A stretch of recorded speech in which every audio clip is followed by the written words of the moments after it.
I'm Mackenzie Neal, and this is a story of how my older brother inspired me. I was born December 27, 2002. I had two older siblings, a sister named Peyton and a brother named Sebastian, but I always called him Seb. Me and my brother grew up in two different countries, and I only got to see him a few months a year. As a kid, I looked up to him, and I would count down the days until he would be visiting. Sebastian was born near Frankfurt, Germany in 1989 to Jeff Neal and Maria Worth. His mother was Polish and Scandinavian, and his father an American soldier.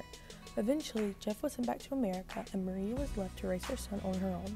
The couple made an agreement that Seb would live in Germany, but spend his summers in America. As a child, Seb didn't want to go back home to Germany. He always wanted to stay in America. I don't know what made him fall in love with the country. I'm not sure he even knows, but he did know that when he grew up, he would be an American citizen. When he was very young, he traveled with his mother here, but by the time he was 6, he was flying all alone. By this time, Jeff and Maria had broken up, and Jeff had married a woman named Amy. She was tall with dark green eyes and a sweet smile. Together, they had Peyton, then 7 years later, I came along. As a child, my brother excelled in English. His pronunciation wasn't the best, but he had great vocabulary and was very good at writing and reading. Sometimes he worded things wrongly, but it was cute, so I never really cared. Today, he still makes mistakes, but it's still cute. His dedication made it impossible to judge him. Just last month, he forgot the word for tea kettle and just started whistling really aggressively. Whenever he got proof for citizenship, we actually didn't tell him for a few days. We wanted to surprise him. One day, my brother went in our dad's room and asked if he had heard anything about his green card. My dad had to lie, which he hates to do. He almost broke down when we saw Seb holding back tears. When we told him that he was officially an American citizen, he was so happy. We went out to eat that night, and I remember everyone smiling. Seb was in his early 20s with endless possibilities laying before him. At the time, I didn't realize how big of a deal it was, but I knew that my brother was happy, and that made me happy. The Department of Immigration even flew the flag half-staff just for him. My mom told me that they only do that on special occasions. Today, my brother is almost 30 and living in Welcome. He has an amazing wife named Samantha and a beautiful baby girl named Adelaide, but we call her Ada. Sam recently announced that she's pregnant with another baby. We don't know if she's having a boy or girl yet, but I don't care. I can't wait to have a new niece or nephew.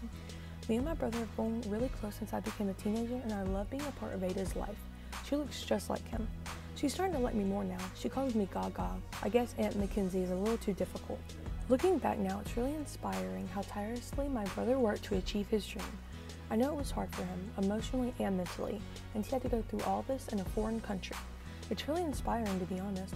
My brother has affected me in many ways. A lot of my personality comes from him. We have pretty much the same sense of humor, and we love to watch scary movies. Since we didn't grow up together, we never had anything to argue about. I don't really have any bad memories with him, to be honest. I'm just really glad that we get to make up for the time we couldn't spend together during childhood. He's a really good big brother. In conclusion, I'm really proud of Seb, and I'm really thankful that he didn't give up. Life would be really boring without him.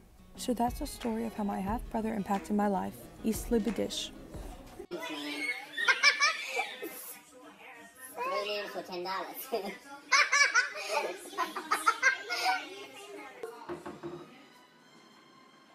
Kenzie, I need some sweets.